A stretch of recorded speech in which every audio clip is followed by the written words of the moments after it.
Don't you love the smell of wasteland in the morning? Yeah, me neither, but the show was really cool and we need to talk about it. The Fallout series has captivated fans for decades with its rich lore and dystopian vision of the future. But with the successful Fallout TV show, a significant change has been made. Vault-Tec, not the Cold War in general, is now implicated as the primary villain behind the nuclear apocalypse. Today, I want to explore this shift, its cultural significance, and what it reveals about our changing views on power and corruption. So, stay tuned for today's video essay. This video is sponsored by you, the wonderful patrons that make these videos possible, especially Travis, Dylan, Ananzen, Isapone, S9, The Taco Games, and Avalon. Without their support, these videos wouldn't be possible. If you'd like to support the channel, head over to patreon.com/redrendering and you can choose a tier that makes the most sense to you. Thank you so much to everybody who supports the channel. Now, back to the video. In the original Fallout games, released in the late 90s, the narrative implied that the Cold War tensions between the United States and the Soviet Union escalated into a full-scale nuclear war. In the 21st century, war was still waged over the resources that could be acquired. Only this time, the spoils of war were also its weapons: petroleum and uranium. For these resources, China would invade Alaska, the US would annex Canada, and the European Commonwealth would dissolve into quarreling, bickering nation-states bent on controlling the last remaining resources on Earth. In 2077, the storm of World War had come again. In 2 brief hours, most of the planet was reduced to cinders. And from the ashes of nuclear devastation, a new civilization would struggle to arise.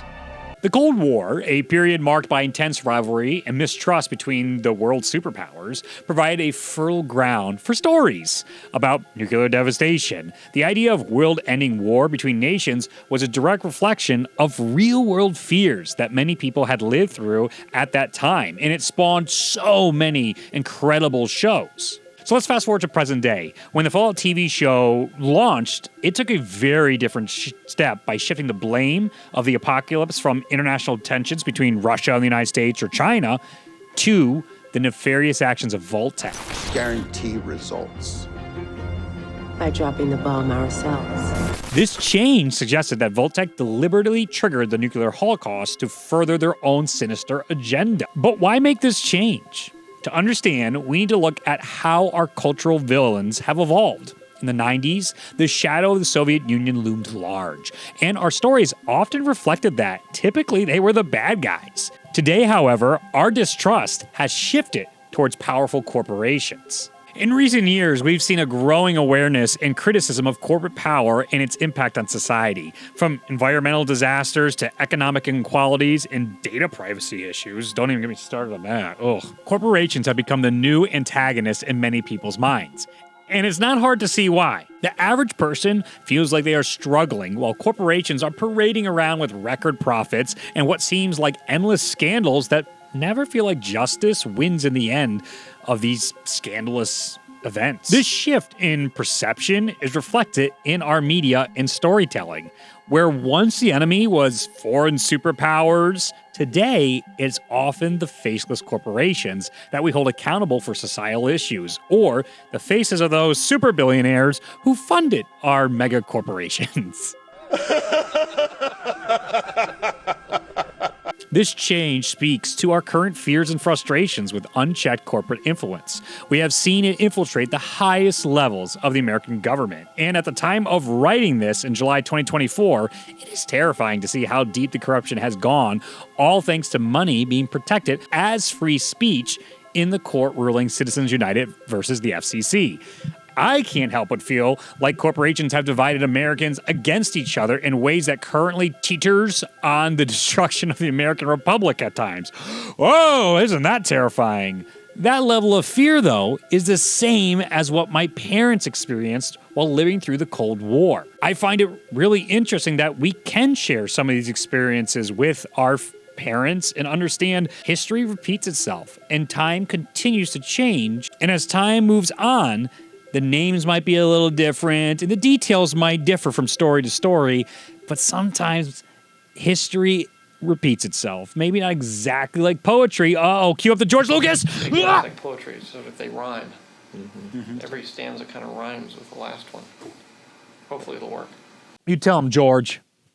You tell him. And we have a lot more in common with the common person than we do our own elected officials. And the Fallout series is tackling these ideas as one of the cores to the Fallout series is factions. All the many factions present you, the player, with so many different moral, ethical, and interesting choices to pursue in all the Fallout games. But in our modern times, we see Vault Tech, the evil corporation that's not really telling us what they're doing behind the scenes, as the villain, as we have seen it repeated over and over and over again in the news, all the unethical and downright awful things that mega corporations are doing, at least inside the United States of America. By implicating Vault-Tec as the villain, the Fallout TV show taps into contemporary anxieties.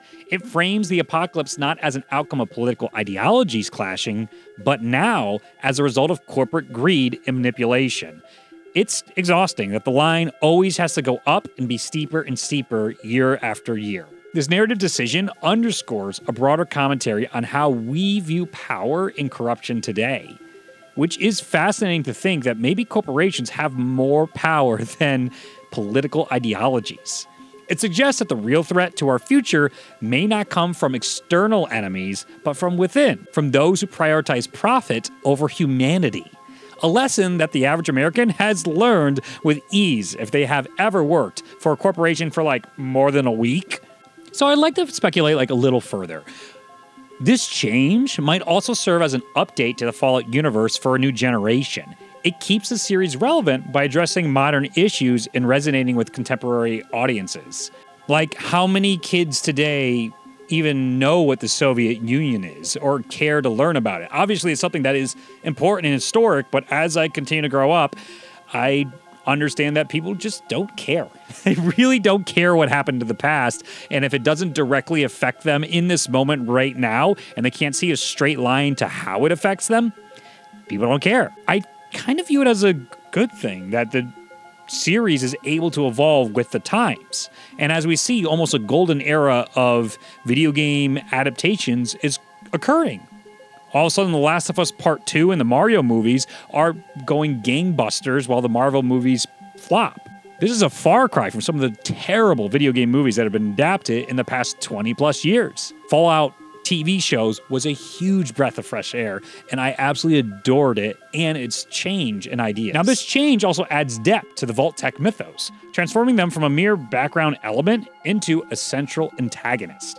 In the TV series, Vault-Tec takes center stage as they become the main villains of two of the main characters' stories.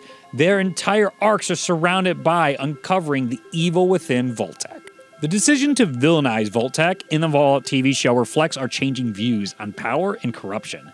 It marks a shift from Cold War paranoia to a critique of corporate malfeasance, highlighting how our cultural narratives evolve with the times. Is it sad or upsetting to see the Fallout lore change like this? Again, I don't think so. I think it still does a great job of respecting the original lore of the Fallout series, while building new stories that will resonate with modern audiences. Often media is a window into the problems of that time when it was created. I don't see why Fallout would be an exception to this rule. To me, it is fascinating and enhanced my excitement for the series by adding these changes that reflect the modern issues of our time. What do you think of this change in Fallout lore? Do you prefer the original Cold War implications, or are you excited to see Vault-Tec take center stage as the villain? If you enjoyed this video, then you might like two other videos I made last week. One goes into the mystery of solving Johnny Silverhand's lying memories, and the other dives into the psychology of some of the most traumatic scenes in the PS5 generation of gaming and even prior. Please check them out and watch them all the way through to try and get that watch time up for this channel if you want to see more videos. Take care until I see you next time, and I also have a Patreon if you want to support more video essays. I want to be as consistent as possible to you. Anyway, be safe till I see you next. Bye.